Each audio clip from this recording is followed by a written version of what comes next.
Hi everyone. Thank you so much for joining us this evening. My name is Charlie and I'm part of the marketing team here at PermaJet. So tonight, in aid of World Mental Health Day, which was on the 10th of October, we're really proud to be hosting this very special webinar with Nigel and Jonathan. So their presentation is all about exploring how creativity, especially the power of photography and print, can support mental well-being. So over the years, myself and our team at PermaJet have had the privilege of hearing deeply personal stories from members of the photographic community who have used their art to find light in dark times. Reconnecting with themselves, finding purpose, and building resilience as well.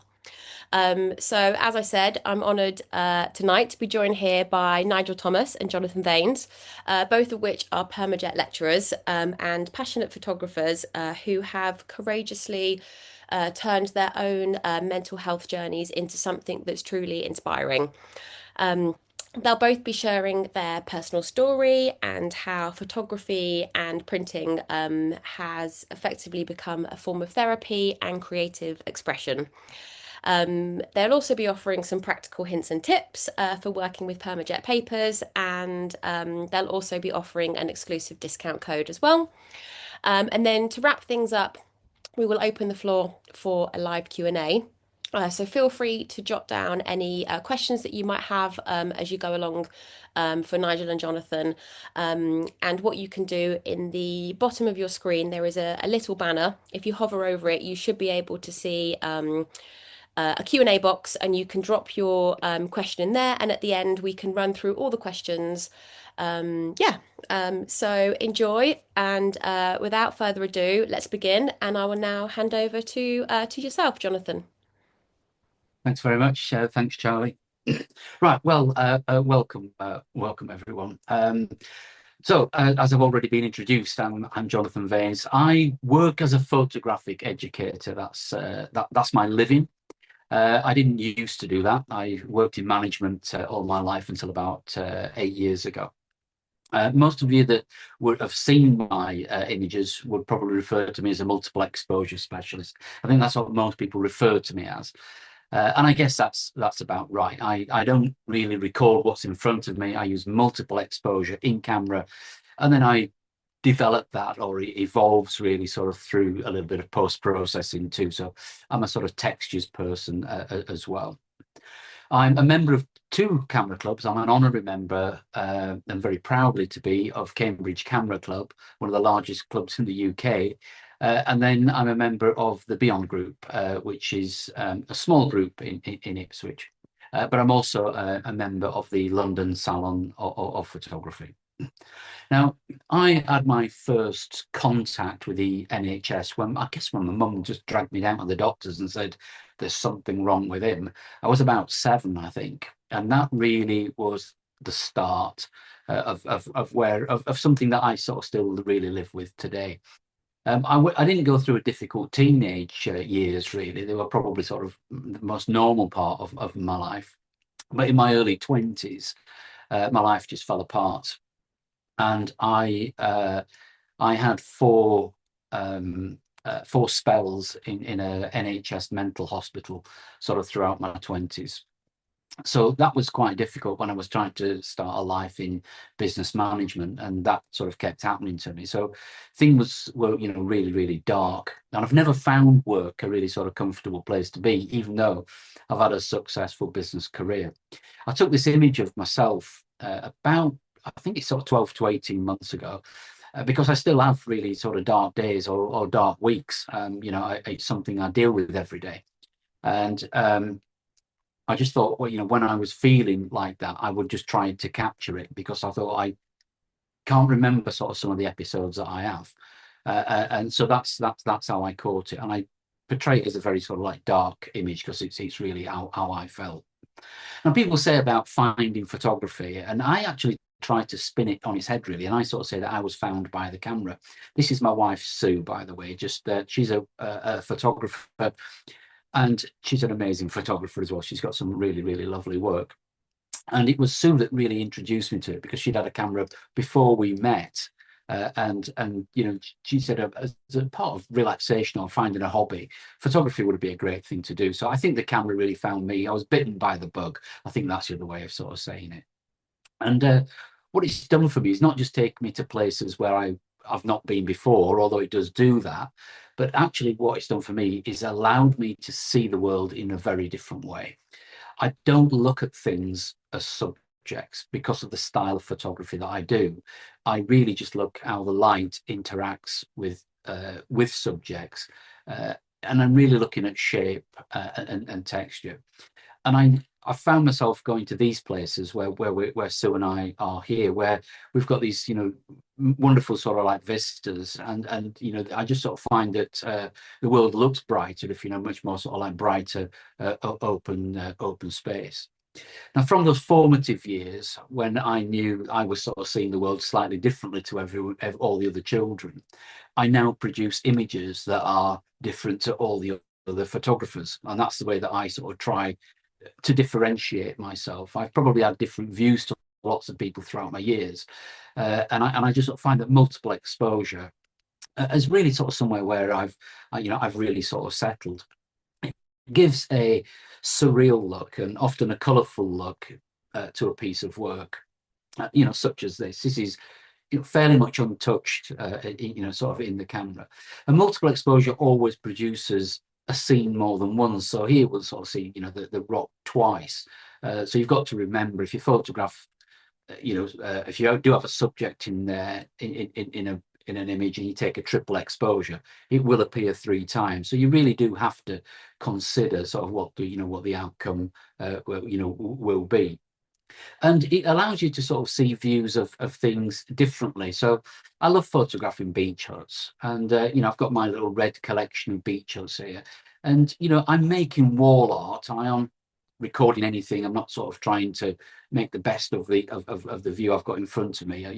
I'm sort of always sort of trying to just create sort of something new.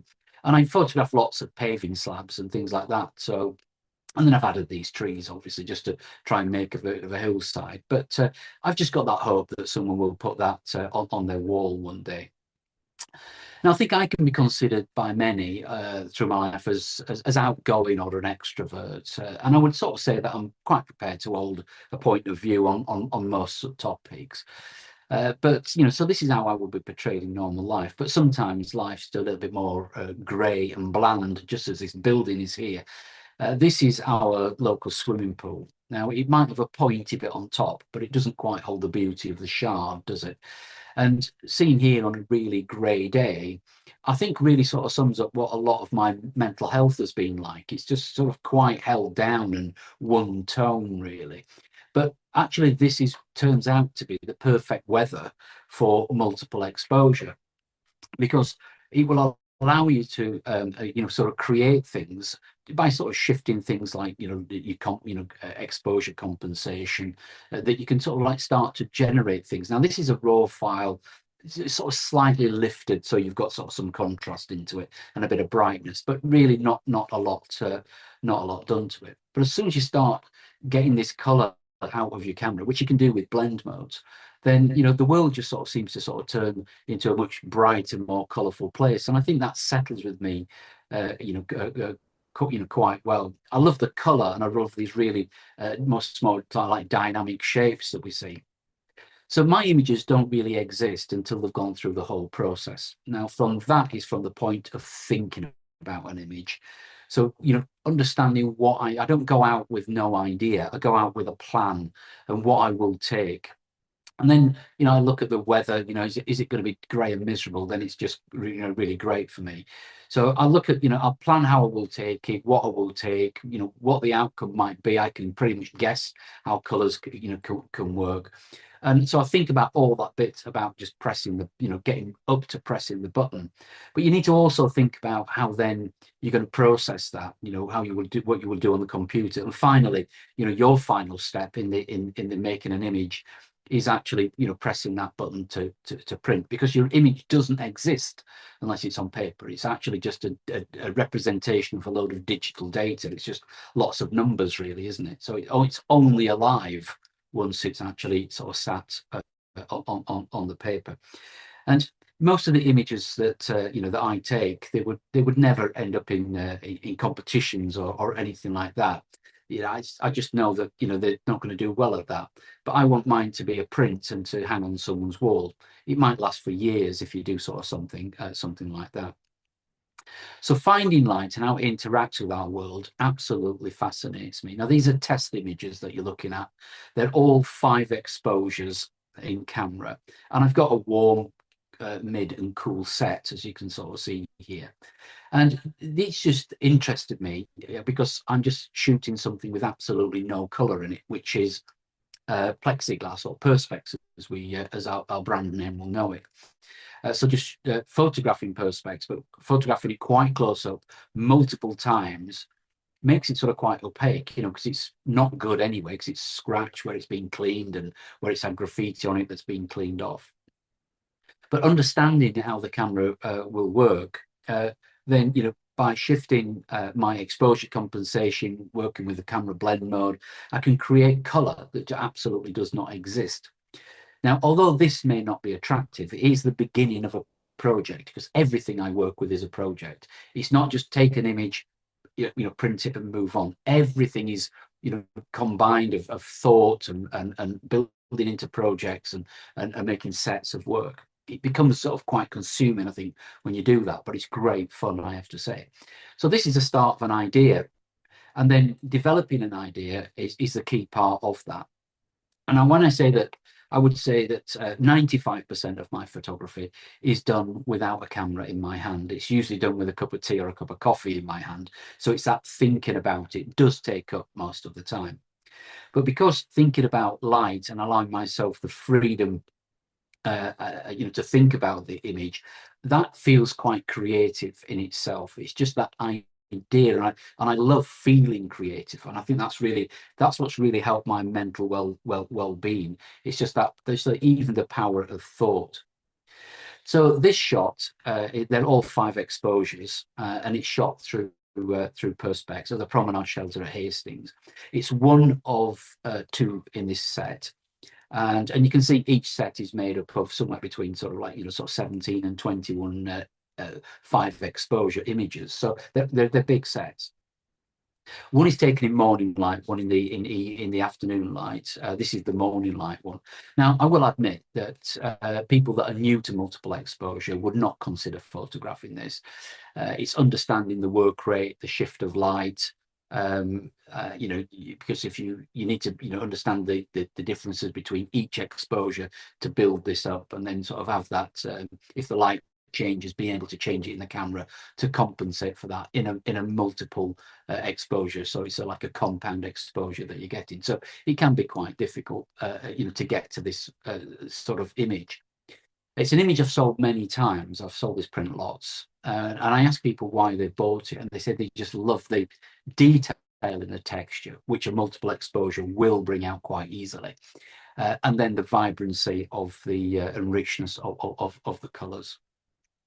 I had an idea to take photographs of some of the Henry Moore sculptures, and I wanted to make it feel like tree roots, or that I was being in an underworld cavern or something like that, being transported underground. That's what I had in my mind, and that's where these ideas sort of start. Quite often with just a conversation. I'm sat with Sue, and we're sort of talking, and I just sort of start dreaming about being underground and things. I knew my mind was never right, but I now understand how wrong it can be at times. It's all over the place.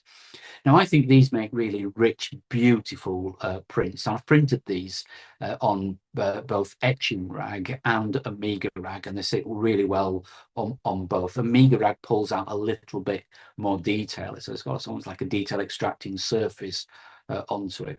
The photograph with dark blend mode, so it gives the dark pixels priority. So if there's any sky involved, it's written out by the next shot, because that's darker.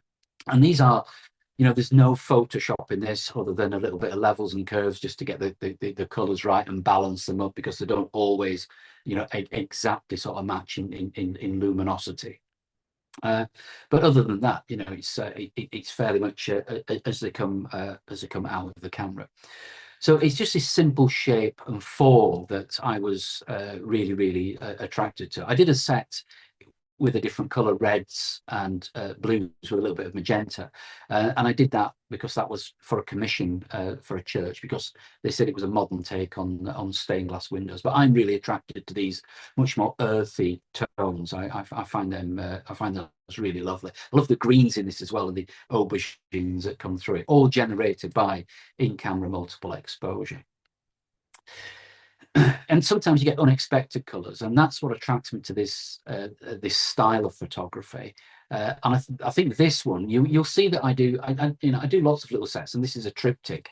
But any of you, some of you might have already spotted, but the one on the far right is narrower than the one on the left, and of course that is narrower than the one in the middle, because I've never found a rule saying that if you're going to do a triptych, they all have to be the same aspect ratio. So I just crop them where I feel I want to crop them. I've got this in several different crops. I've got them as three true squares. I've got them stretched slightly, cropped in differently. I've got the two sides equal in some of them. So it does come in several variants. Now, this is the image that I've probably sold in the smallest I've ever sold an image and the largest I've probably ever sold an image.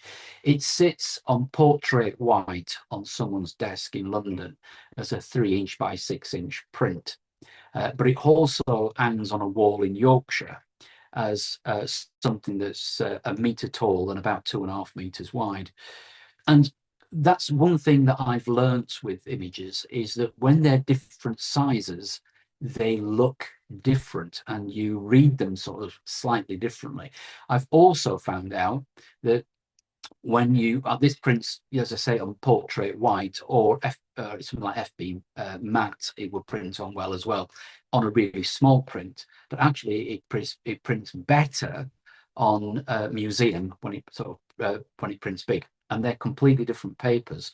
So it's just how you sort of understand the images as they go through different sizes, and I think that's an interesting thing to to explore. So some of the images that we've already seen have been quite technically complex, yet look relatively simple. But in this image, the colors hold the simplicity, and it's actually the shapes that hold the complex element. So I find freedom of being able to organize sets of images into rectangles, squares, different sizes. I just find that quite liberating. I don't do panels. I don't understand why we would do a panel. I don't want someone to tell me that would be better on the second row at the end because it points that way. That's really not what I'm about. I don't like things that, they don't have to be all the same aspect ratio. If I want a rectangle next to a square, that's what I'll do. And if I want my squares different sizes, that's what I'll do. I don't want to do anything that may stifle my creativity. I just want it to flow. So I have got to a point of sort of considering myself not a pure photographer, even though I capture everything in camera, in RAW, and I try to get as much done in camera as I possibly can. But I do feel that I'm working more towards someone who's, possibly, more of an artist or equally an artist as being sort of seen as a photographer. But whatever I do, I actually always come back, to color. And sometimes some people will say, well, you have organized that. And sometimes you sort of think, you know what, maybe it just naturally does, organize. So, you can do a mixture of several things if you wish. So I work in projects, and these next two images I'm going to show you are from a body of work which has got 20 images in it. It's all about the first year of the war in Ukraine, and that first year I really struggled with it. The first 3 months I really just couldn't sleep. It affected me, and I just didn't know what. I just wanted to know what I could do, and I clearly couldn't do anything. So I wrote down some points through that first year. And as I say, I wrote 20 points down and made 20 images. I'm just going to show you two, but this one represents when the Russians drove in an armored fighting column into Kyiv, or they tried to get there and it stalled. They then had to sleep in the woods. And of course, they were attacked by the Ukrainian army. And there was a big bloodshed, and the Russians came off a lot worse. They retreated back, they moved back, and then sort of came in through that eastern flank, didn't they? And a journalist from the Washington Post went into these woods and he said, "I'm not walking through mud, I'm walking through blood." And I thought, that is a powerful statement. So I did some intentional camera movement. As you can see, the woods in the background, actually in Bedford, not in Ukraine. And then the red is from a paint pot that I photographed in a skip in Spain. And I've just overlaid it, but it just is the woodland bleeding. And that's just, I find that working with this helps me deal with the real situation. By late summer, Putin was trying to starve the world by saying, "I'm not going to allow any grain out of the ports of Ukraine." So this is the crop reaching up into the sky, desperate to be harvested, and that's cordite in the sky, polluting the sky, making this color. And then we've got this pink of the rivers of washed blood in the base of it, which is blood in the fields of the soldiers. Now, that's my interpretation of it, and that's why I photographed it in this way to give us that. I've sold this a couple of times, and it's on people's wall, and they've got no idea it's part of my Ukraine set. It just makes a piece of art. And people say to me, "What do you do with these? Once you've printed them, what on earth can you do with them?" So I wrote to the Ukraine ambassador in London. They're based their embassies in Holland Park, and I explained what I'd done. And they asked to see the work. I sent them not all 20 because some I just thought maybe a bit too raw, but I sent them what I felt was a good body of work. And they have said that, if the time is ever right, then they will move them to Kyiv, and hopefully they'll be shown in the town hall there, which would be a wonderful sort of a wonderful gesture, wouldn't it, if it ever really happens. So I would say that making prints has been one of the best things I've ever done in my life. And I say that because I no longer manage a business, it's people, or it's share price. I make prints. I actually come home with something in my hand, whereas before in management, I felt I was just dealing with everyone else's mess. That's all it was. It was all about something else. There was nothing tangible. So this is sort of something that I and myself and someone else can enjoy and appreciate because I'm producing art. And I would encourage everyone to consider what you will photograph and how you will process it, and then think about when you look through the viewfinder how you will print it and what that print will look like and what paper it may even go on. And I would encourage everyone to have more of a thought process. You will have more success if you go out more prepared for your photography. So I guess I'm sort of saying, sit there and have a bit of a blue sky thinking day, which is the title of this. Although I don't give many of my images titles, I did with this one. Now, I work as a photographic educator, and part of this is facilitating a couple of creative groups. Now, what you're looking at now is not my work. This is a collaborative piece of work from my year 2 group, which have been together now for about 22 months and want to go on to year 3. So I asked them to create a square image of how they see mental health. So each person's produced one image. Now, I didn't give them anything else to go on but that. I kept it as simple as possible.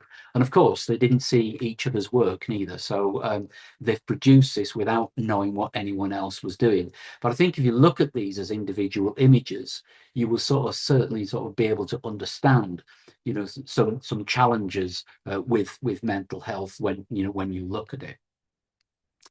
I've also got a year 1 group, and I asked them to do the same, but I didn't put the restriction in of it being a square, I don't think, but that's what we've got. We have got squares.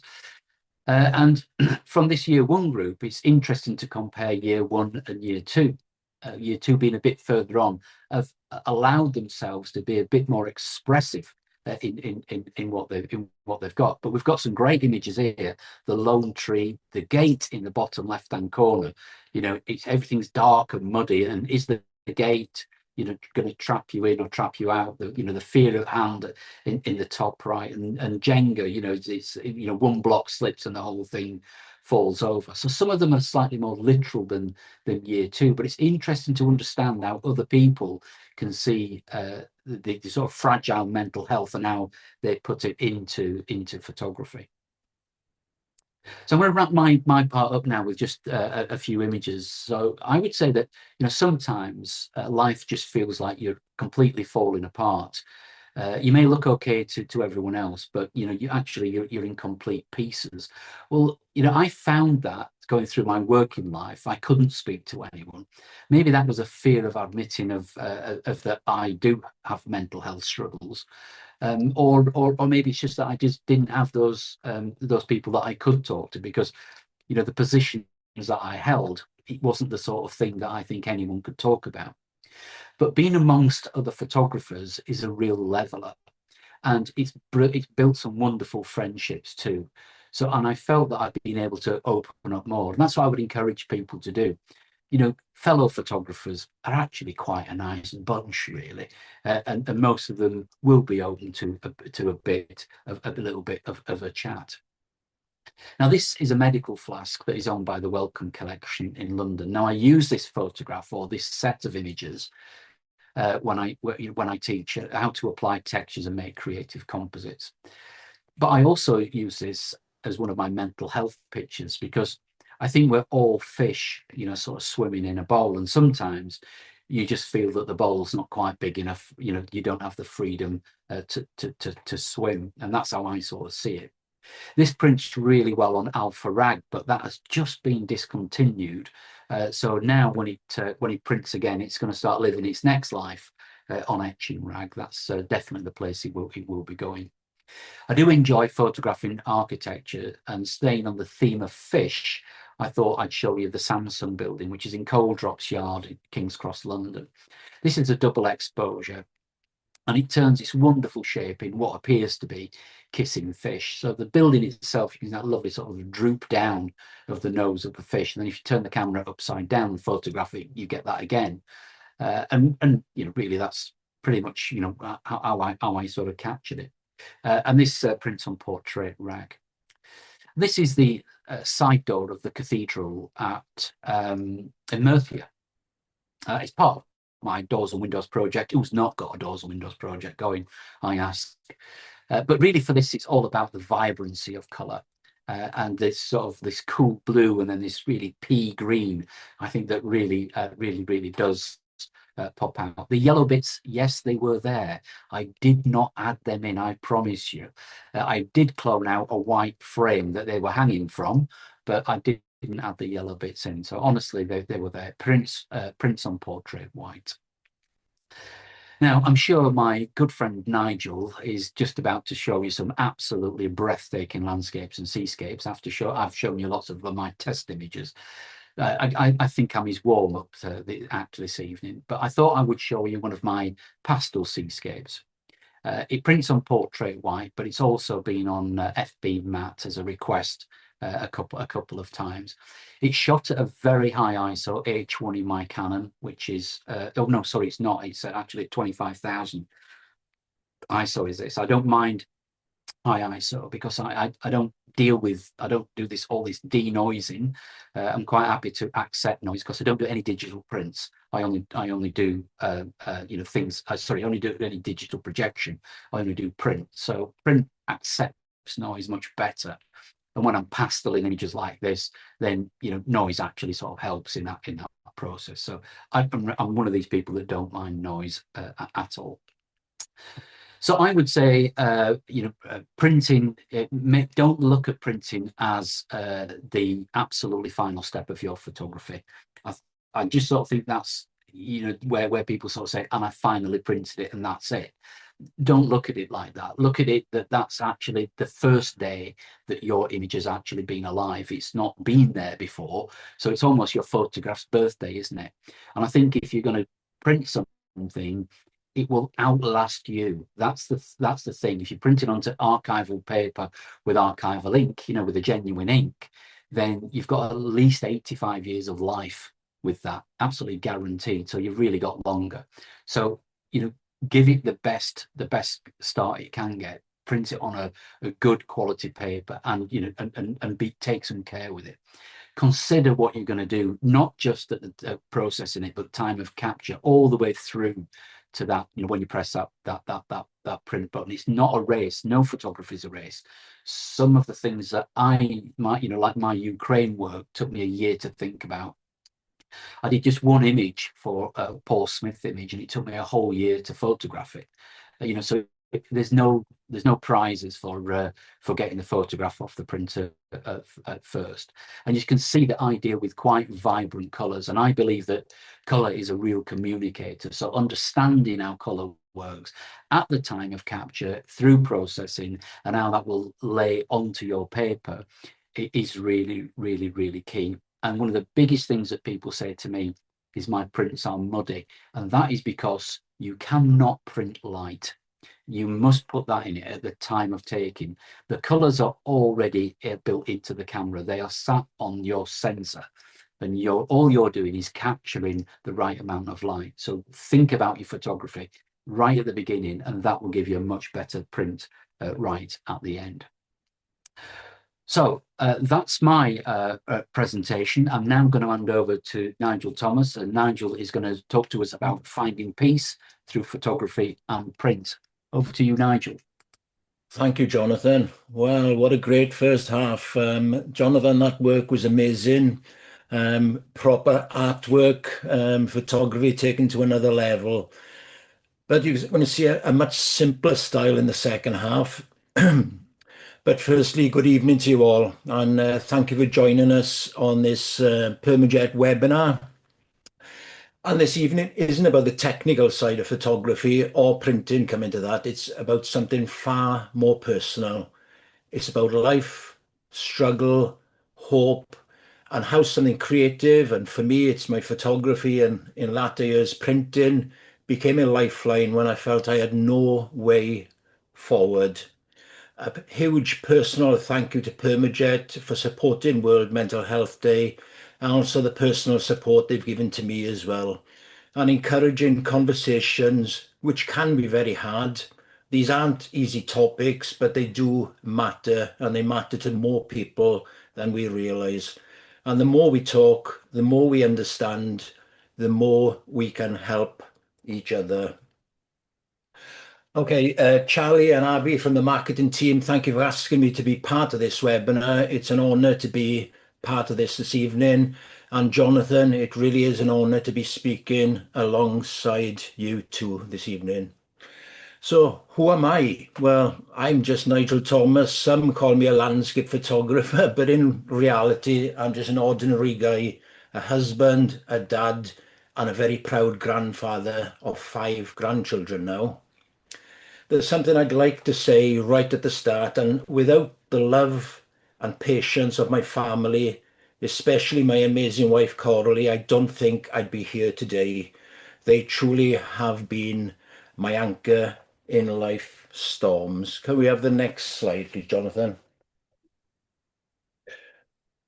Okay, so what you'll see, I've just put some simple images, my sort of style, coastal, peaceful landscapes.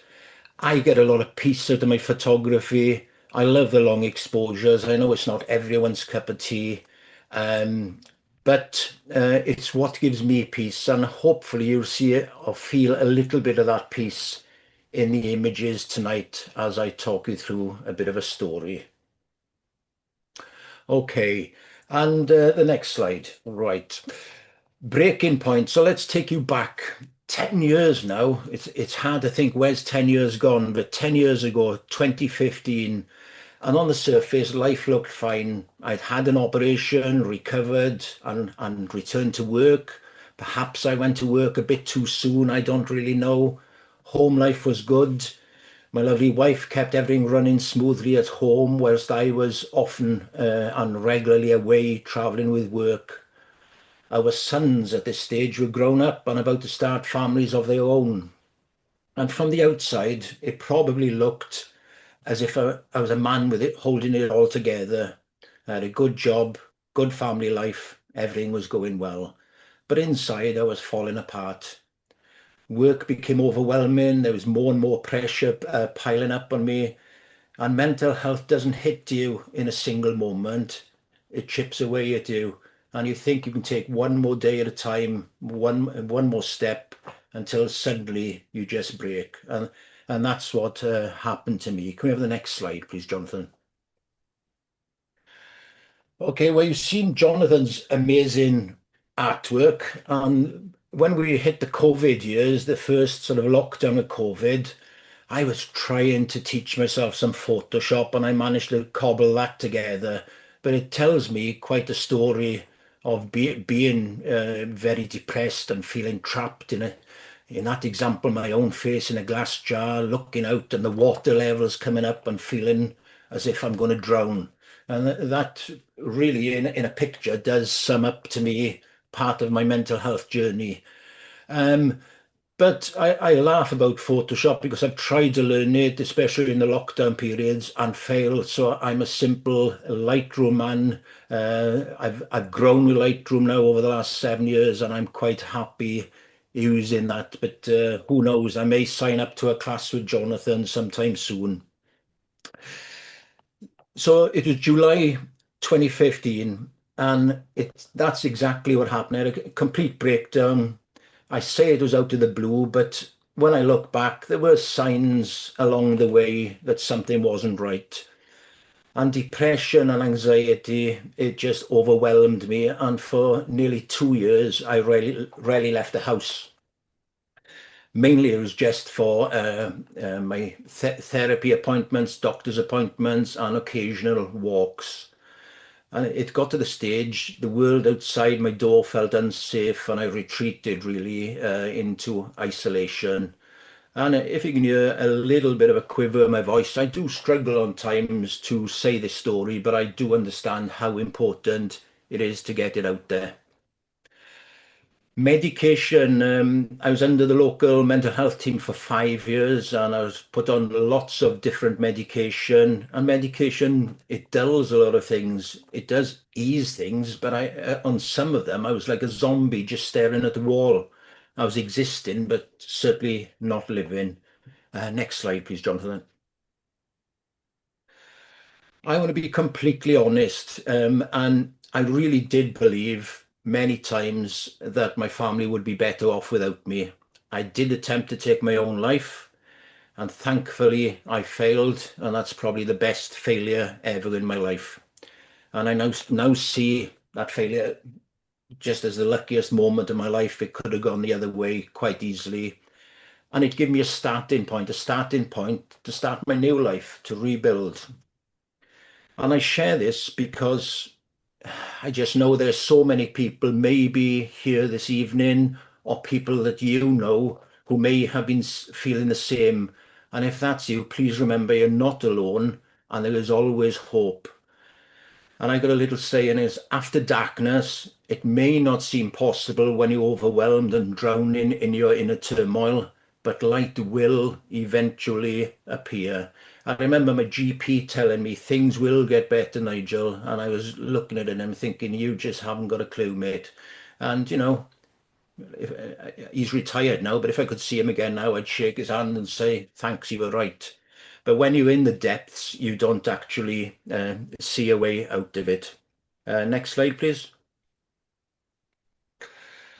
Okay, a glimmer of light. So moving on now, and about 3 years had passed by now. So we'd moved from 2015 to 2018. And like I say, mainly in that time, I was just existing, not living. There was plans of family holidays that were made and booked before I had the breakdown that never happened. It was impossible at the time and potentially even unsafe to even contemplate it. So, there's also the feeling then of letting your family down and things. So, it all just adds and complicates what your mind is thinking even further. But slowly, and I gotta say very slowly, and with therapy, medication, the love of my family, I had a few really good friends who stuck by me all the way through this. There were glimpses of light, nothing dramatic, just the smallest little shifts and the occasional thought and a spark of possibility. But I knew I needed something. I'd worked hard all my life, and I was always driving and looking for to get the best out of myself then. And I knew now I needed something, something practical, something creative, and a reason to get outside. Because I haven't worked since July 2015, and I don't think I'll ever work again, to be honest with you. I'm 63 now, so it's getting closer to pension time. But the thought of going back to work now after 10 years of not working is quite frightening. Next slide, please. It was September 2018, and it was a bit of a chance, really. I opened a drawer in the bedroom and I found it was a point and shoot camera that we'd just been using on family holidays. And that just sown a seed in my head. I wonder if just going for a walk, taking a camera with me may just help me get out of the house a bit more, almost with a purpose instead of saying I'm going to go for a walk, almost having a purpose to go out for a walk with the camera. And leaving the house was the hardest step for me. And to be honest with you, it still is today. I very rarely get out to take photos on my own. It may look different when you see my images on Facebook and things, but most of the time I've actually gone out to somebody else, whether it's my wife, a photographer friend, or whatever. I've normally gone out, and that helps me just get to the location. And it's when I'm on location, start getting set up and things, that's when I just get into my own little world, and I'm on my own then for that period behind the camera. So it's the best of both worlds. At first, when I picked up this camera and started taking it out for the occasional walk, it didn't work at all. I came home frustrated, the photos weren't any good. And I was just being a bit critical to myself, overly critical, really, because I was just picking up on it, and I thought that images would automatically come back as something nice to look at and things, and that wasn't the real truth. Next slide, please. So part of it felt pointless. I questioned myself. I'd come back home and I'd think, what the hell am I doing? Going out for a walk with a camera, trying to find something to photograph. It didn't feel right. It just didn't feel right at all. But eventually, and this was probably 3 or 4 months into getting out walking with a camera, I realized it's hard to say how it actually happened, but I know where I was on the day. I was on the Pembrokeshire coast with a camera, and I was just having deep thoughts in my mind. And I realized the value wasn't in the photo itself, it was in the process of being there and noticing, being present, being outside. And that was the therapeutic side, the start of it for me. And the photo, if it came at the end, was just a bonus. Next slide, please. Okay, photography as therapy and mindfulness. And so that's when things started to change for me, really. And photography slowly, I didn't realize at the time, was becoming my therapy. And once I was out on location, I learned to stop, to look, to listen. Depression usually drags you into the past, regrets, guilt, failure, and the anxiety side of it takes you into the future. What if, questions always niggling away in your mind. But photography it pulled me back into the now, into where I was now. And I was probably with the looking at the settings, what lens you're going to use, filters and things. It just made you zone in on what we were doing at the time. And although I didn't realize it at the time, that very much was touching on a bit of mindfulness. And that's part of my photographic process now. I began to notice things when I was out, the rhythm of the waves, patterns in the sand, softness of the light, especially the early morning light as the light is starting from blue hour before the sun rises. And I love at the end of the day as well, after the sun has gone down, watching the way the clouds drift.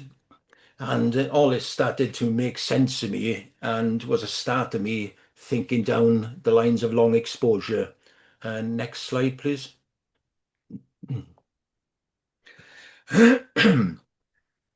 Yeah, and in the early days, I felt I was almost trying too hard and perhaps a lot of new people into photography do. I was chasing images.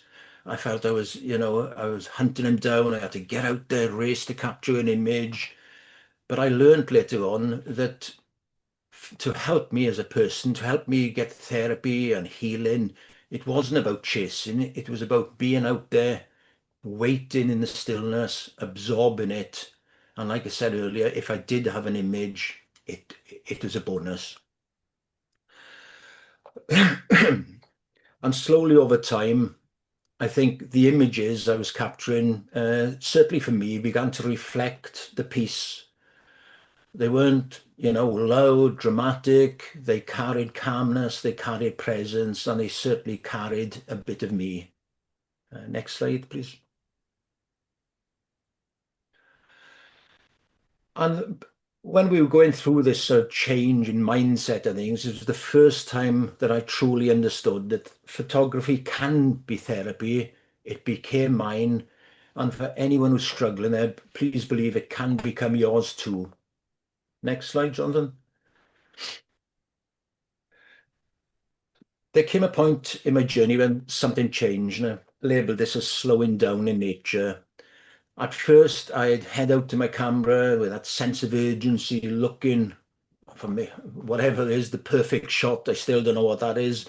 But over time, I realized the chasing after images was actually making me tense, anxious, and quite often disappointed. So the conscious decision was made to slow down, to stop trying to control the outcome, to go out into nature with no expectations other than simply being there. Next slide, please. And that's when everything shifted. I stopped chasing and started waiting, observing. My photography became more mindful. I began to appreciate nature just as it was on that particular day. It could be grey, miserable, wet, and I just had to learn to accept it. If the sea was calm, that was fine too. If the light didn't break through, even though I planned a lovely sunset, it didn't matter. It was about just being there, absorbing it, enjoying what nature decided to give to us on that particular day, and yeah, just being there. And the shift in perspective really did a couple of things. Next slide, Jonathan. Um, the first, it changed me. I felt a lot calmer, more at peace, more connected, and I wasn't forcing myself or trying to force nature to be anything other than what we were in that moment. And it also changed my photography. My images began to carry a sense of calm and peacefulness. And at this stage, other people are starting to notice that in my images too. And that is rewarding because I feel the peace of my images. And if other people can see it too, that's just wonderful. There was one time I share a lot of my photos on Facebook, and a person I didn't know on a local photography group told me, I remember that place so well. Me and my late husband used to go there 30 years ago. And I ended up making contact with this lady. She was an old pensioner. And I said, would you like a print? I do prints. Oh, I'm an old lady. I can't afford one. I said, I want to give you a print. I'm not asking you to buy one. I want to give you a print. And that's what we done. And that was probably the first print I gave away. And it was probably one of the most meaningful things. And seeing that lady's face and how, when I handed it to her, she was sharing a story of all those years ago. It was a place where her and her husband used to go.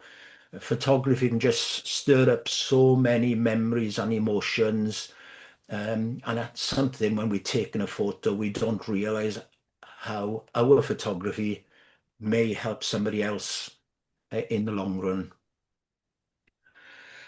My photography has certainly given me a sense of purpose, very therapeutic, and I could never have imagined it back in 2018 when I picked up that little camera, and it has really been life-changing in a very positive way. Next slide, please.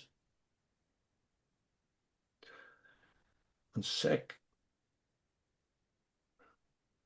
My screen has just froze. 1 second, I'll be with you now. Okay. Okay, so a setback and a new chapter. It was September 2022 now, and I was rushed into hospital. I was having a heart attack. I was very fortunate because an hour before I was sort of 3 miles down a local beach with no phone signal, so it could have been a lot differently. And I'm not often with my two sons at the same time, but when I had a heart attack, the two of them were with me. So it was one of them meant to be moments, really, and they managed to get me the help I needed. So that was another big setback. I'd been growing over a few years, starting to heal, starting to feel a bit of confidence coming back. But now all of a sudden I physically couldn't hike or walk the hills like I used to previously. And I had to accept my body's new limits. It was a setback mentally too. I lost a lot of confidence I'd been slowly building. And just to give an example of how that still affects me, I had a camper van. I've had it about 6 years now. And 2021, early 2022, I was doing a lot of meeting other photographers, staying away weekends and things. Since September 2022, I've stayed in my camper van 3 nights because my confidence hasn't regrown yet. And it may it never do, but I'm fortunate. I'm a mile from the coast, and in South Wales, here we've just got a magnificent coastline. So I'm out for a few hours and back home in my little comfort place here, that is fine too. But also, it opened the door. Um, Setbacks sometimes, looking back, sometimes they can happen for a reason. And that door is probably a strange way for a door to open, and it's probably a much better time to start learning to print. But that's what I decided to do when I was recovering at home. I thought, I know what I'll do. I'll learn to print now, buy myself a printer, get seriously into it. I used to send off to a lab previously, but probably I wasn't doing that correctly either. So I thought, yeah, let's now's the time to do it. It can't be stressful, can it? Next slide, please. Okay, and yeah, in the early days, weeks even, it was just frustration.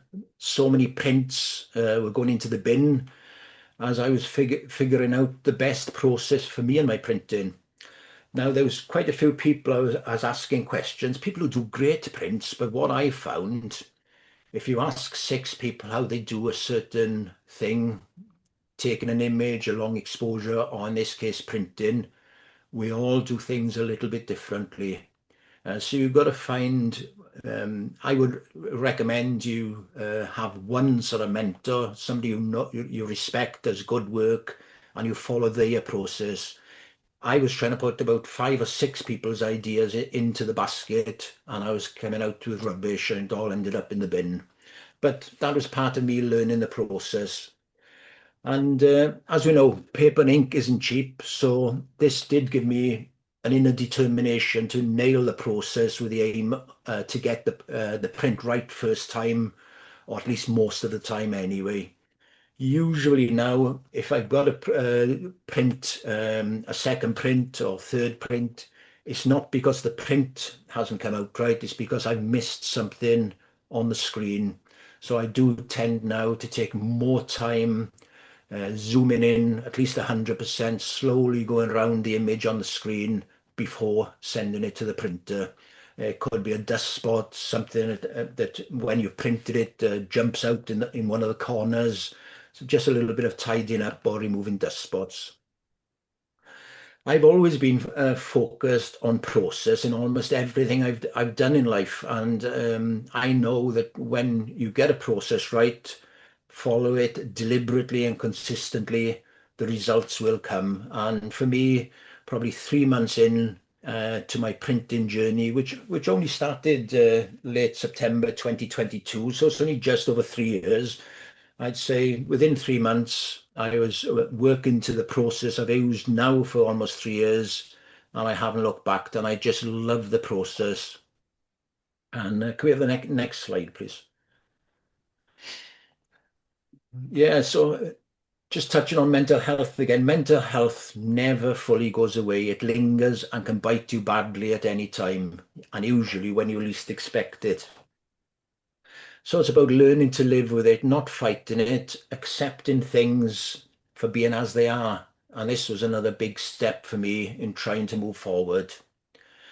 Because sometimes when my mental health takes a dip, sometimes I still just can't leave the house. I can't face neighbors. I just can't open the door. And in those moments, I discovered now that I had another tool through photography, which was transformative in its own way.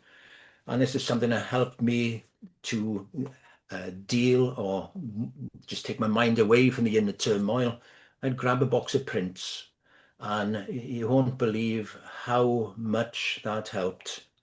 It became a new therapy in itself, and just holding the prints, you look at a print far more and far deeper than you look at anything on a screen. You do see more flaws. I believe printing makes you a better photographer because you're more concise with how you do it before it's a finished image. Um, but certainly that became therapy, and just opening a box of prints, picking them up, it just took me back to the moment I was there on the scene. You could remember, was it a cold day? You could almost taste the salt in that sea air again. And it took you just back to the moment when it was captured. Next slide, please. And it wasn't just the image itself, it was the experience, you know, it really did take you right back to that day. And just through the print, all of it came flooding back to you, even who you're with that day, the laughs and joke you might have had, or you know, having a coffee at the end of a photo shoot, or even some of the conversations, putting the world to right before heading for home and realizing you hadn't changed anything.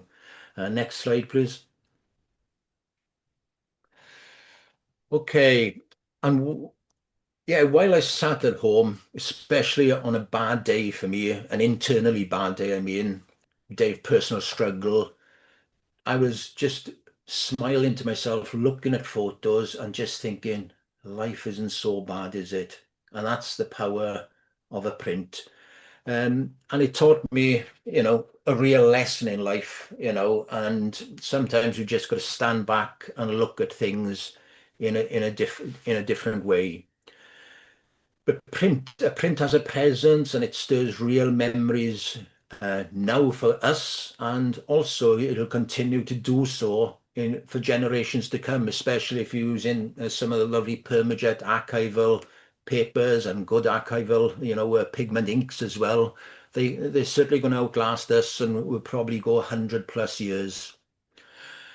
And that's why I believe in printing so deeply, because it's not just it preserves an image, it preserves the experience, the emotion, the story. Next slide, please. And it taught me another lesson, really, that the image, sorry, the print isn't just an image, it's a memory, it's an experience preserved. And digital files, they're easily forgotten, but a print lives on. The power of a print is truly magical. And excuse me going out the shot a sec. I've just had a book, I've put a book together, and the main reason I've done that is after my day, my grandchildren and possibly great grandchildren aren't going to look into an old hard drive of their grandfather, but they may pick up a book and look at some pictures and think my great grandfather took those. So that's my sort of inner reason, really, for working on books, even though I do find writing and putting things like that together very therapeutic itself as well. Next slide, please, Jonathan. Okay, the mindful workflow in the printing process. It's not about technical side of things tonight, but I've just put a brief overview of my print workflow, because I've always said there is a process to follow, but it's not rocket science.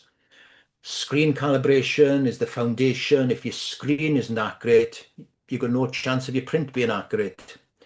Paper choice, PermaJet got a wonderful range and choices from smooth matte, textured fine art, luster, gloss, metallic.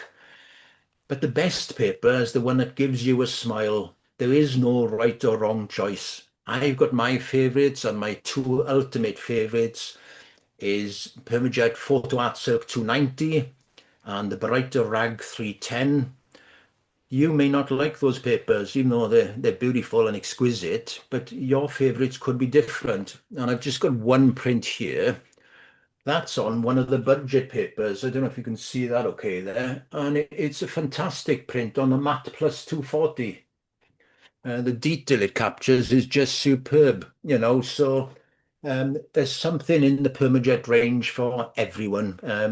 In the sort of the digital photo range, which are more cost effective, to the fine art papers, which, as we know, cost a little bit more. Okay, next slide, please.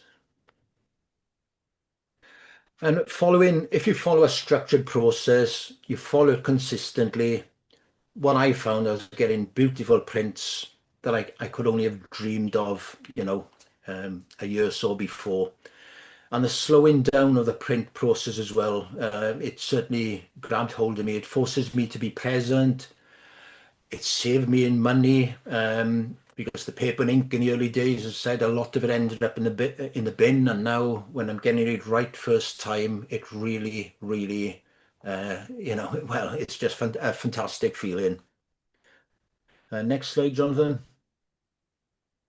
These pictures are some of the ones from when I give presentations at local camera clubs and things. And when the print comes out of the printer at the end, and when you hold it, that appreciation just deepens. You don't flick past it like on a screen. What I did once in one camera club talk, I gave somebody an iPad and I gave somebody a print. And I said, just look at that and put it back on the table when you finish with it. I think the tablet was back on the table in about 10 seconds, and the print came back about a minute later. So, that was just a simple little test to show people how people can look at a print so differently and more intensely and deeply. Okay, and next slide, please. And so over the last few years, I've been sharing my experience and knowledge, and a number of presentations. One was about my journey through mental health into photography. I've got another one, how to achieve the perfect print, and I'm in the process of writing one now, my 5 pillars of landscape photography. Um, I've mainly to people who've contacted me, I offer photography days and half days on the coast. It's more of an experience and a workshop about slowing down, being mindful, observing more, and of course, discussing the technical side of creating. Usually people want to know how to create a nice long exposure on the coast. And also, I do run a 5-hour in-person print session as well. We go through the full print process broken down into easily understandable pieces, helping to build a consistent workflow, which mimics my process really. And we finish the day off with printing some of the attendees' images for them to take home and remember the experience. This, I believe, it doesn't work for me anyway, online on Zoom or whatever. So it is only available in South and West Wales only, because it is an in-person, hands-on approach. Next slide. Closing reflections. Well, the truth is, I still live with depression and anxiety. I'm still on medication. They haven't gone away and probably never will. But two simple words guide me through every day: acceptance and gratitude. Acceptance for me means not fighting against what I can't change. It took me years to get to this stage, but now I'm having a bad day. Okay, let's just accept it, try to move on, and hopefully tomorrow will be another day. And then there's gratitude. In the early years, I had a good job and everything. I was doing quite well in life, and all of a sudden, bang, it was all gone, broken. And you get very hard on yourself, self-hatred, self-pity, and we spoke about the darker thoughts we get as well earlier on. But it was about changing the mindset. And this has only been happening over the latter sort of 3 years, where instead of the sort of self-pity, the self-hate, it's more of a gratitude. So being grateful for, instead of what I've lost or what I haven't got, being grateful for what I have got. I'm still here now after a heart attack and almost taking my own life. I've got a wonderful wife and children and grandchildren. I've got a lovely house I live in, my camera gear, my photography friends and other friends. I had a heart attack. I could have been dead, but now I'm still walking on the coast. And over the last year or so, my fitness is regaining a bit and I'm walking a bit further. So every day I take a few minutes just to be grateful for everything I have in my life. Next slide, please. So I'll leave you this before we go on to my printing tips. Don't chase the image, be present. The photography and the image is just a bonus. Don't trap your work on a screen. Print it, hold it, relive it, and share it, even if that means giving it away. And live each day with two simple words in your heart and your mind: acceptance and gratitude. And we'll just go on to the printing tips now. Thank you, Jonathan. Um, print tip number one for me is calibrate your monitor. Knowing it's accurate in color and brightness is a great starting place, and for me, the only starting place, because if it's not calibrated, you've got no certainty that it's showing the right colors and the right brightness level. Tip number two, slow down and really give a detailed check on your monitor before hitting the print button. A lot of people get frustrated with the amount of paper and ink they waste, but part of it is rushing to get to the final print before we're ready. So slow down. I'm fortunate I've got a slow process to my photography, and I've just taken that through into my printing as well. And paper choice. This is my final tip. It's your choice. Use test packs to try a range. I recommend trying to narrow it down to 3 or 4 papers, because if you had every paper in the PermaJet range, it would be very difficult to have any idea what you're going to use for an image. So I've got two favorites in the art paper range, the Photo Art Silk and the Brighter Rag. And in the more budget range, the digital photo range, there's the Matte Plus 240 if you like matte paper. And this, I haven't long tested this on this paper. This is the titanium gloss. It's absolutely superb. Okay, some people don't like a glossier finish, but it's actually superb for that sort of scene. And that was only printed off yesterday with me. So wonderful papers in the range, and there's something in there for everyone. But the good thing to remember is it's your print, it's your choice, it's what ticks your box and warms your heart up. Okay, that's all I can say now is thank you so much for listening. I hope I haven't gone on too much for you, and I'll hand you back over to Charlie now. Thank you, Charlie. Thank you guys. Thank you both so much. That was that was very emotional and really, really inspiring presentation. Really, really appreciate your time this evening. You both put in so much effort into that. And we've had a few questions come through, but I know I mentioned previously that we did have a discount for everybody that's attended this evening. So we wanted to offer a 25% off our papers. The discount code is on the screen now, but for anybody, feel free to jot this down now. For anybody who doesn't, we are recording the presentation, and we will send the recording out to everybody next week. That will also have the discount code on as well. We will head over to the questions in just a moment, but if anybody has any questions about anything other than what we've covered tonight, My email address, social@theimagingwarehouse.com, is there too. So if you do have any questions in future that you might think of, then please feel free to drop me an email and I can make sure that those questions are directed to the right people in our office, and I can get back to you. So back to the discount code. We're going to run this until the end of October. So no rush. And if you did have any questions about papers that the guys might not be able to answer, then again, direct that to me and then you'll be able to use your discount code. Yeah, so going on to the questions. So we do have a few questions. The first one, Jonathan, you mentioned, I don't know if you guys wanted to put your, yeah, perfect. See your faces. So Jonathan, you mentioned about considering the paper prior to taking the image. Are you able to explain that in a little bit more detail, if possible? Yeah, I think that I particularly look for I'm looking at colours really, and because I blend colours in the camera, I'll see roughly what the colour looks like, and I think the thing that people mix up is that if it's blue it's cool, if it's yellow it's warm, but there are cool yellows and warm blues, so you've really got to sort of think about things, but. And I think if it's an image that I think it's got lots of detail into it, it's a warmer tone, and I might think I want to extract that detail even at the time of taking or the time of it producing in the camera.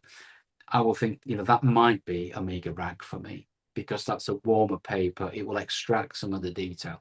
So I've got myself to sort of, and it doesn't matter if you get it wrong because you're going to get it right before you print it. But I just like that guessing game of going on with it, and I think, it's actually taught me the papers more. I've learned I've learned more about the papers, and I've tried I've tried an awful lot of them. I haven't tried everything, but I've tried most of them. So I think that's what I do is look at the tones, the color and the tones of the color and the hue of it, to sort of see what you can do. Yeah. Yeah, yeah. Um, and then another question for both of you, if you feel free to jump in. So do you ever have to consider which mount board that you would use when using different kind of paper types? Is that something that you would consider? Could you use just any standard mount board, or is it something that you would have to consider? Jonathan? Well, yeah, I do get picky on mount board. I might stock about 12 or 15 different papers, but I only keep 4 mount boards. So I have some Snow White, sort of Simply White. I have some Hayseed. I've got a couple of different variants of Simply White as well, of Snow White, and I will usually match the print to the paper. That's the key thing to get. And then what I will do for the mount, I will select the mount board to match the paper. So that it's like a two-step, process. Now the thing with that is it's actually sometimes more important about the mount and the paper than it is the paper and the print. Oddly enough, because sometimes you might get a mount that's quite pinky, Yeah, and you don't really want that with a very yellow paper. It doesn't sort of quite work. yeah, Whereas ink sitting on something because of the profile will be more accepting, but sometimes a paper and a mount board isn't. So yeah, it's something to consider. I wouldn't go thinking I'll just buy ice white and that's what I put all my things in. yeah, It doesn't work if you're shifting papers. yeah, Mm. yeah, And for me on that, Charlie, like I'd say I've got a well, quite a different approach because I'd go for off-white or antique white usually, sometimes black mounts. But I suppose that was led because initially, when I was putting an exhibition together last year with over 100 prints, I wanted consistency as well. But I can see what Jonathan's saying there. And I think if you're doing individual pieces of artwork and looking at Jonathan's style of work as well, I totally get what he's saying there. yeah. Brilliant. Thank you, guys. So we have a question here from someone who stated that they are a complete beginner. How do you decide how to make your photography stand out and different and unique to what's already out there? They've just asked any tips. Well, Okay. Okay, well, for me, I don't know if my photography stands out to anyone, but it warms my heart up, and that's all that matters, really. And that's all I can say. And if you go out and take photos and you get some sort of joy from it, some sort of pleasure, some sort of escape from just everyday life, that's a result in itself. And if you enjoy your photography, that is more than enough. I'd actually got to the stage a number of years ago. I've been in the camera club circuit for about 7 years now, where I was almost listening too much to respected judges' advice. And I was going home and editing my photos and sometimes changing them to a photo I didn't like myself. And I thought, this is totally wrong. So I don't do that anymore. Give it a light edit. I get it to how I think is presentable, and that's where it stays. And if somebody else likes it, it's a lovely bonus, but it's not the desired result then. It's about a personal satisfaction and a therapeutic element to it. Yeah. Yeah, I'm right with Nigel. There is, you know, it's about you enjoying your photography, and if your photography, if you love it and it doesn't stand out, absolutely don't worry about it. It's about enjoyment. This, now, I would say that my photographs generally are different because of the sort of style of photography that I do. But I've got to that point with my images that they're almost like my children. That they've they come off the printer, and that's when they sort of start their life, and off they go into club talks and things like that. So and I wouldn't print something I didn't like. I just don't do it. And for a talk, I have to print a bit of a variety. So what I will do is I either really like that image or I absolutely love that image. If there's anything where I'm not keen on it, then it never gets off the computer. So as long as you're enjoying it, that really is all that matters. Yeah. That's very important what Jonathan said there, because let's be honest, the cost of it all, we can't print all of our work anyway, so it is our best, our selected work that gets printed and shown to others, especially among the camera clubs and exhibitions and things. Yeah. Brilliant. So we have a question from Rebecca, who said she's very grateful for both speakers. It was very inspiring. Okay. Um, she's asked, what camera would you recommend for, again, a complete beginner? Ooh. Oh, that's a tricky question. I'm going to go first, then Nigel can give you the right answer. But if you are a complete beginner, my tip would be don't buy a new one. Buy a second-hand camera, and buy it from sort of someone reputable, like sort of Wex or MPB or someone like that. Other suppliers are available, sort of thing, but go to sort of some of these people that are known for that. I don't photograph with any of the latest gear, so don't think that you need that. I do infrared photography. Some of my images are infrared or infrared elements within them, and then I've got visible light cameras, normal cameras. So my modern camera, I'm going to say, my visible light camera is a 5D Mark III. So they're from 2015. We've got 3 or 4 of those here, and they came out in about 2013. So it's 12-year-old technology. My infrared, I think, is a 2002, but someone said I think it's a 2003. But it's a 1D Mark II, 8 megapixels in infrared. So you don't need the modern gear. Actually, photography is about the photographer, not about the camera that they've got. If you're going to spend any money in your photography, buy a good lens. That would be my tip. Look online for a second-hand camera. You buy from a reputable person, they'll give you 12 months warranty on it anyway, and then invest your money on a good lens for it. Wow. Well said, Jonathan. And for me, I got to say, it's often said, but the best camera is the one you've got in your pocket, even if it's a phone. Um, I would say look at your budget first and get some advice in your local camera store. You may decide to go to Crop Sensor to start off with. All the brands there isn't a bad camera out there these days. So it's all about your budget, really. And I think when you see people getting the latest gear, and I've done it myself, it's a bit of boys and toys. You're buying it because you fancy it, not because you need it. So think of your budget first, work to your budget, and there's even if it's second hand, like Jonathan mentioned, there's something out there for us all, and they all take great pictures. I remember going to a camera club print presentation a number of years ago now, and there was these black and white prints, and they just blew me away. And the guy was saying this was taken in 2006, 6 megapixel camera, and that just said it all to me. So yeah, we do fancy new and upgraded equipment, but it's not needed. So whatever you can afford. Yeah. Weirdly, when you were just saying that about the iPhone, we have a question from someone who said, do you do workshops with smart phone cameras if someone hasn't got a proper camera? I think you might find an iPhone is a proper camera. So I've just got Yeah, the newest yeah, iPhone yeah, and it is yeah. fantastic. Yeah, no, no. Yeah, I think you've got to look at you've got to if it captures an image, it's a camera. I run residential workshops throughout Europe and North America, and I run it jointly with an American photographer.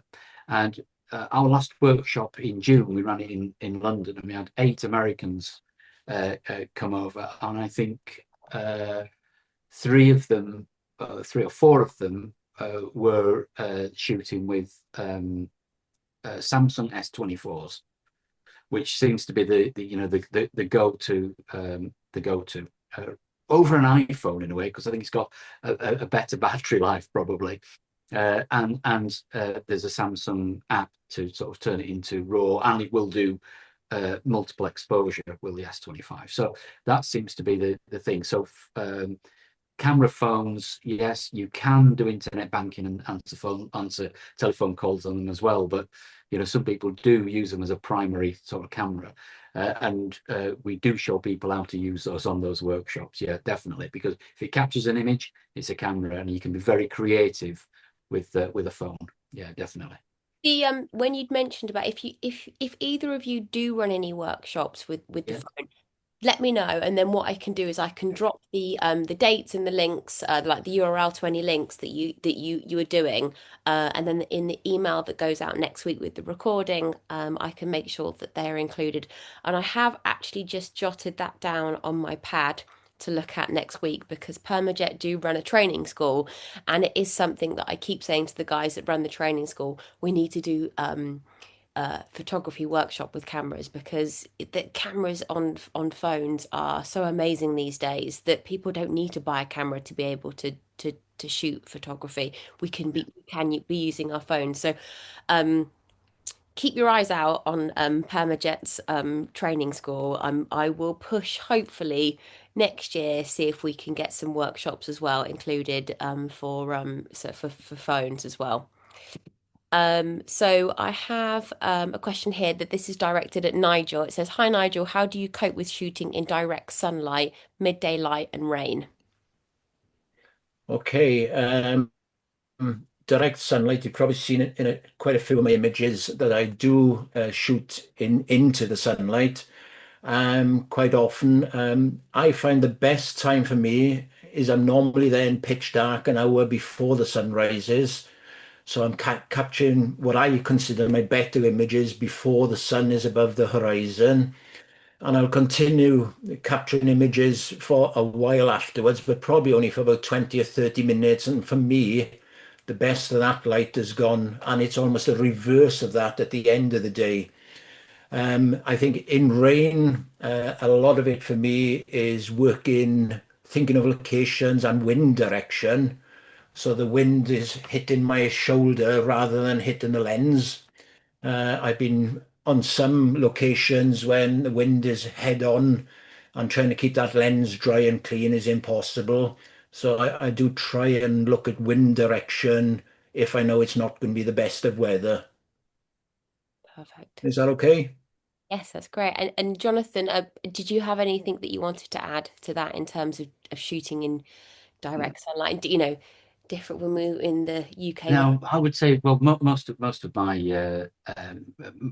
images are sort of taken on dark, sort of like dull, even light days where I can. But when I'm running workshops, of course, I can't control that. So I will sort of take in that. So because I use multiple exposure, and if anyone's out there using in-camera multiple exposure, then the best thing to do in bright sunlight is go to dark blend mode, because you'll get it's super rich colors out of it, and it will darken your image as you continue shooting. So never sort of think about bright blend mode, although it can be useful in direct sunlight. Dark blend mode's great fun in it. Perfect. So we have a question here that says, is it possible for PermaJet to do a mixed pack in A3? Again, I'm going to jot that on my pad, and I will run that past the team on Tuesday. Will be the next day that I'm working. So why not? I mean, I feel like lots of people are printing on A3, so we can give it a good go. So another question we have here is, again, for a complete beginner, how much is sensible for a really good lens, please? So I know that she said that she knows that, or he says, prices vary so much. So again, is this going to revert back to you saying it doesn't have to be the most expensive lens? Well, I would say that if you're buying a camera, and this is where phones don't perform, is that you're shooting through plastic, and so that's the thing that is not great on it. If you're going to go for a camera, I would look at whatever camera you go for. There is likely to be a range of lenses for it. So there may be three levels of lenses. And my suggestion would be just go to the highest one that you can afford. Don't worry about the price of the body. That just records what you've got. The glass is everything. That's the way to look at it. Because I know that when I bought my first camera, I just couldn't afford the right lens. And then as soon as I moved onto the Canon L series lens, which is its highest grade, its flagship lens, the crispness and the detail and the amount of light I can capture into it just is incredible.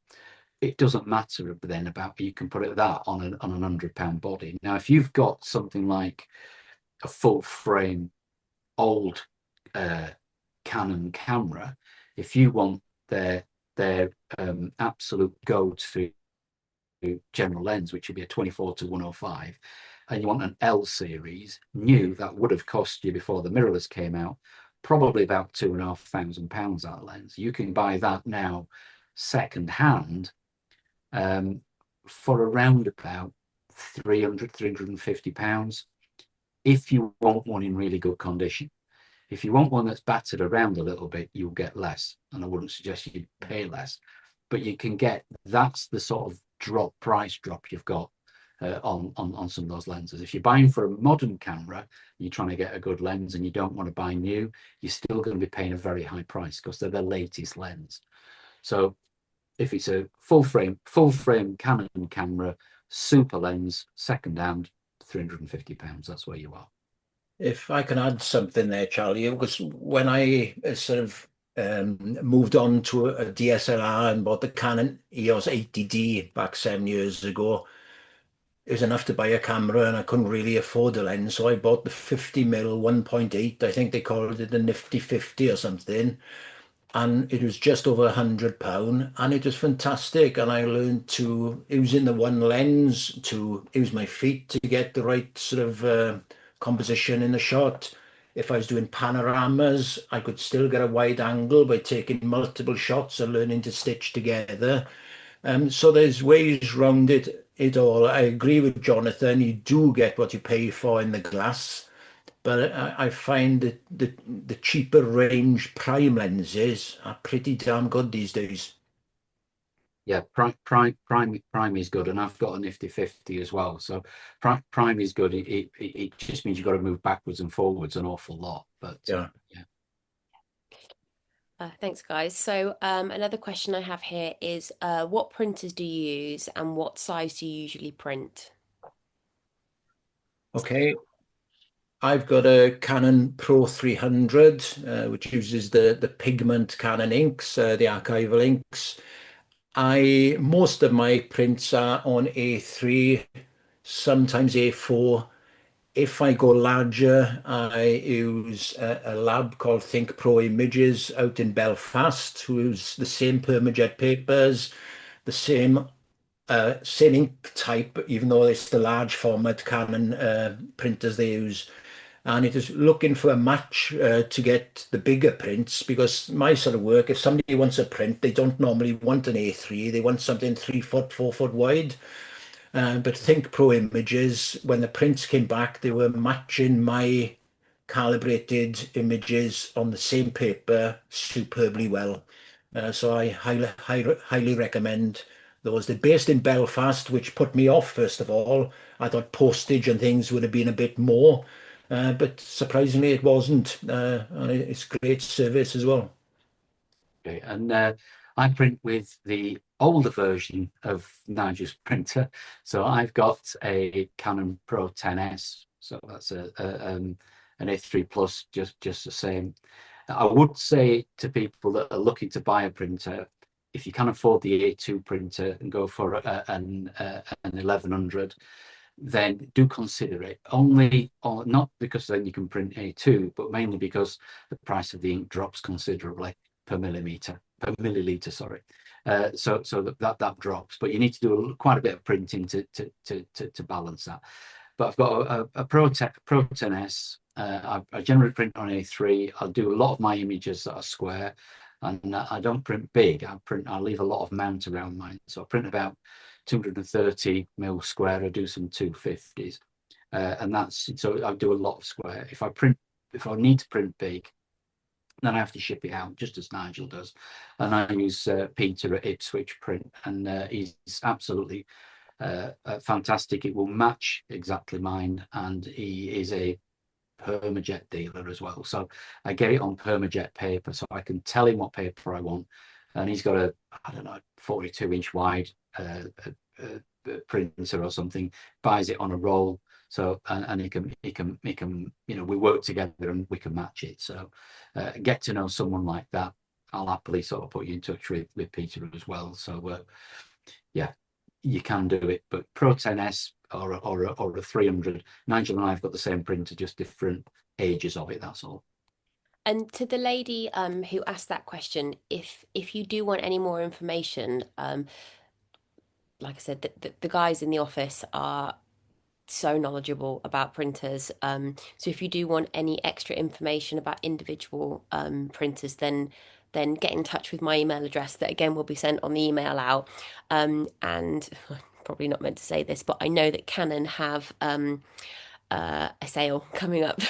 They've got, I think, I can't remember if it's 10 or 20% off their printers. It's on now, Charlie. Is it? Well, they're Yeah. doing one now, but then they're ending it and then they're starting again. All So right. Okay. um, to the lady that asked that question, if you also did want to hold off and wait for a discount, if you email us directly, I can let you know exact dates that they're running that, and then I can send you our discount code, and then you'll be able to get a discount on your printer because I know they are so incredibly expensive. So it's 20% or 10%, I can't remember. I think it is 20%. Every bit of money off counts, doesn't it? So yeah. Right, so then we've got another question saying, I don't print my photos, but some advice about printers would be ideal. Recently had a photo of mine printed on museum quality paper. Amazing, so please, it's A4. Again, guys, I don't know if you wanted to offer some advice on printers, but maybe that's something that, again, if you wanted to get in contact with PermaJet about printers, then we can definitely give you any kind of information about printers because, like I said, the team are really, really knowledgeable about that. So yeah. Um, and then again, I've had a few messages through for both of you just saying thank you both to the presenters. I love the textures blending modes. Thank you, love all the landscape work. A really lovely message here saying, not a question, but thank you. Sitting here crying, listening to you.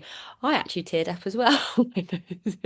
um, what you say, I know what it feels like with some of my story, but for me, just being on a beach with the camera alone is very much meditation for me. My hardest part is to get out with the camera. So I've been following you. This is to Nigel. I've been following you, Nigel, on Facebook for a while, and it really gives me some hope.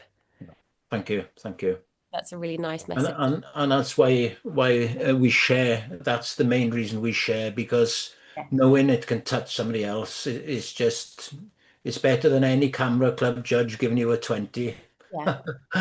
Like you said, it's so important to be so open about this because so many people are going through so much and like so many different like mental health journeys. So being so open about it kind of gives people that hope and inspiration. So yeah. We've got a few more questions. So for a complete beginner, oh hang on, we've done that one. That's the lens. Um, I think, a question here. Do you use ICC profiles? Yes. That's Yes. a quick answer. Yes, you have to. Do not start printing. The main thing with print, and I do a print course as well as and Nigel does, but you absolutely must use a print driver. Don't allow your computer to take control of your printer. You need to use a print driver so you control the printer, not what Mr. Apple or Mr. Microsoft want you to do. And then you must put in an ICC profile to then sort of control that, and that way you can make your print will come off looking exactly what you've got on your screen. So you've just got to control that process all the way through. Yes. And if anybody does need any, again, help with ICC profiles, PermaJet do offer free ICC profiles for generic profiles, so and custom profiles too. So if you do need any help with that, again, get in touch and we can offer those out. If you're a PermaJet, if you buy PermaJet paper, we can offer those out for free. And then I think the rest of them are messages to say thank you so much. There's a really lovely one here that just says, thanks go out to Nigel and Jonathan, and of course the PermaJet team for this webinar. Very insightful. My journey with photography and mental health is somewhat unusual in that my issues stem from my 27 years in the fire and rescue service. 11 of those years as a photographer, subjected to so many scenes of devastation and death. And however, I now use my camera as a damn good excuse to get outdoors and have some self time. My advice is just to ask for your help if needed. Thank you so much. Thank you for sharing that. Yeah. Yeah. Excellent. Yeah. So yeah, I think that I've got another question just come through here. It says, do you use a Canon plugin for printing? Uh, I don't. I use QImage. I print everything through QImage, which is a dedicated print module. I can give you a discount code for that. It will save you $5, which is worth saving. Yeah. But I'll send that through to Charlie, and I'm sure she can send that on. But I print everything through that. It's absolutely outstanding.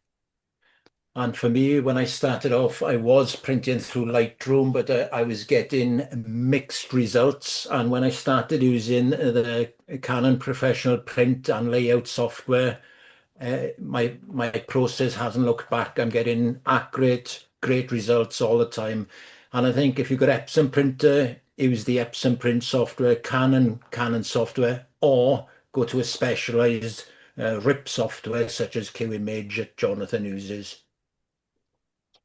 Brilliant. Thank you, guys. And I think that draws our questions to a close.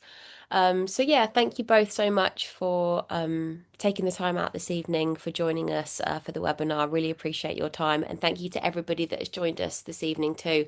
Hope that's been really insightful. And as I said before, we will email over everything and anything that we possibly can. And if you do have any additional questions, my email will be on that email that we send out with the recording. So yeah, perfect. Thank you guys, and hope you have a great evening. And we'll speak to you very soon. Right. Thank Thanks. you all very much. Thank you for attending. Good night. Cheerio, everyone.